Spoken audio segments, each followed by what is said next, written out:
ओम मंगलमूर्तये नमः।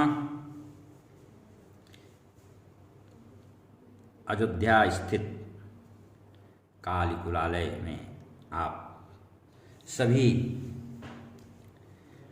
सुधी समुपासकों का हार्दिक अभिनंदन है। आज हम महायक्षिणी की साधना के विषय में कुछ चर्चा करेंगे। यद्यप करके यक्षिणियों और अप्सराओं की साधना के विषय में इसके पूर्व मैं कुछ बता चुका हूँ। आज उससे आगे बढ़ते हुए कुछ विशेष बातें करने जा रहे हैं, जिसकी सिद्धि करने से मनुष्यों की, साधकों की सभी अभिलाषाएं पूर्ण हो जाती हैं या हो सकती हैं। वह हैं महायक्षिणी। अन्य यक्षिणियों से सर्वाधिक शक्तिशाली हैं और प्रभावशाली हैं। अपने सभी वक्तव्यों में मैं कुछ न कुछ नवीनता लाने का प्रयत्न करता हूं और यह मेरी कोशिश होती है कि जिस विषय पर हम आपको जानकारी दें वो सांगोपांग हो, सर्वांग हो, आधी अधूरी न हो। यक्षिणी की साधना बृहस्पति और शुक्र के उदित रहने पर, अर्थात देवगुरु बृहस्पति और दैत्य गुरु शुक्र दोनों में से एक भी जब अस्त न हो, इनके उदय काल में ही यक्षिणियों, अप्सराओं की साधना का शुभारंभ यदि किया जाए तो अत्यधिक उत्तम होता है, अच्छा होता है। और वसंत ऋतु में भी इनकी साधना उत्तम होती है। आषाढ़ शुक्ल पक्ष की पूर्णिमा को क्षौर आदि करा करके साधना प्रारंभ करनी चाहिए। क्षौर का आशय है सिर और दाढ़ी, बाल इत्यादि बनवा लेना। श्रावण यानी सावन कृष्ण पक्ष प्रतिपदा से लेकर के चंद्रबल देखकर 3 मास तक यह प्रयोग साधक को निर्विघ्नता पूर्वक करना चाहिए। सबसे पहले साधना हेतु निर्जन एकांत स्थान में विल्व वृक्ष के अधा मूल में विराजमान होकर के शिव जी का षोडशोपचार पूजन करके रुद्र सूक्त का पाठ करना चाहिए। तदनंतर महामृत्युंजय मंत्र का 5-10 हजार या 11,000 जप कर लेना चाहिए। और प्रतिदिन कुबेर का पूजन भी निश्चित रूप से करना ही करना चाहिए, क्योंकि कुबेर यक्षाधिपति हैं। संभव हो तो प्रतिदिन साधना पर्यंत एक माला महामृत्युंजय मंत्र का जप भी करते रहना चाहिए। कुबेर का मंत्र यक्ष यक्षिणियों की, अप्सराओं की साधना में, उपासना में बहुत ही लाभदायक और सहयोगी सिद्ध होता है। कुबेर का मंत्र है यक्षराज नमस्तुभ्यं शंकर प्रिय बांधव एकाम में वशगाम नित्यम यक्षिणीम कुरुते नमः।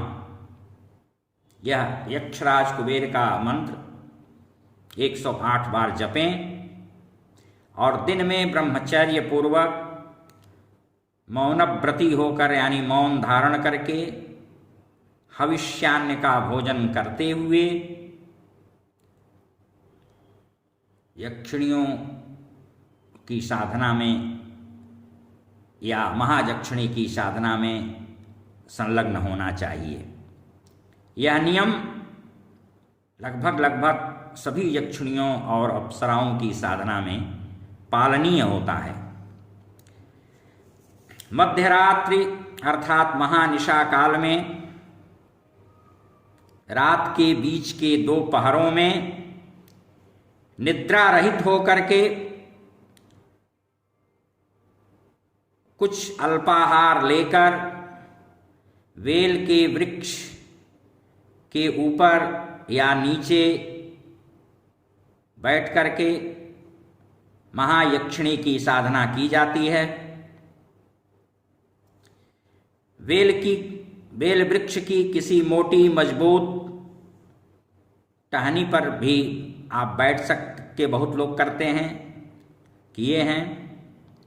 और यदि आप उसके नीचे बैठकर कर रहे हैं तो आपके पृष्ठ प्रदेश से वेल के वृक्ष का स्पर्श हमेशा होता रहे। दत्तचित्त होकर सावधान होकर 3 माह तक महायक्षिणी के मंत्र का प्रतिदिन 3000 जप होना चाहिए। जब प्रसन्न होकर के यक्षिणी सम्मुख प्रकट हो तत्समय पहले से अपने पास पादार्घ्य और नैवेद्य याद की व्यवस्था करके रखनी चाहिए और उसे समर्पित करना चाहिए। जब वह प्रत्यक्ष हो तो उस समय डरें ना, निर्भय रहें और उससे बातें करें।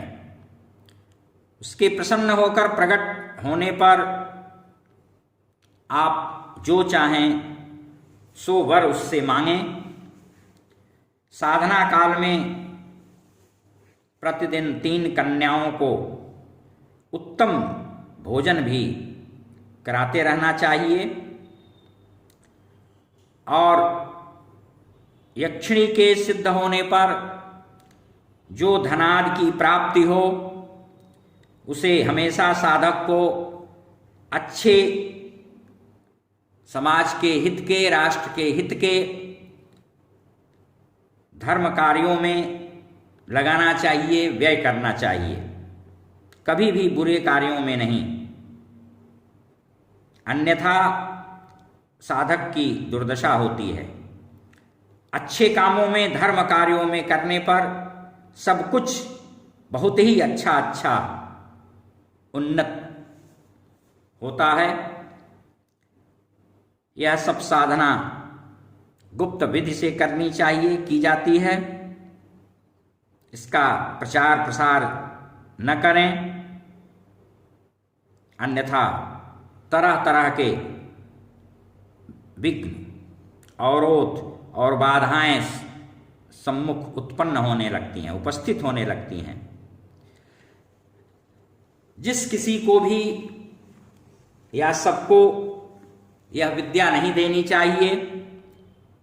दुर्जन कुपात्र के संस्पर्श से विद्या का महत्व, फल घटकर अत्यधिक न्यून हो जाता है और प्रचार प्रसार करने से विघ्नों के साथ साथ पग पग पर सिद्धि की हानि भी होती है।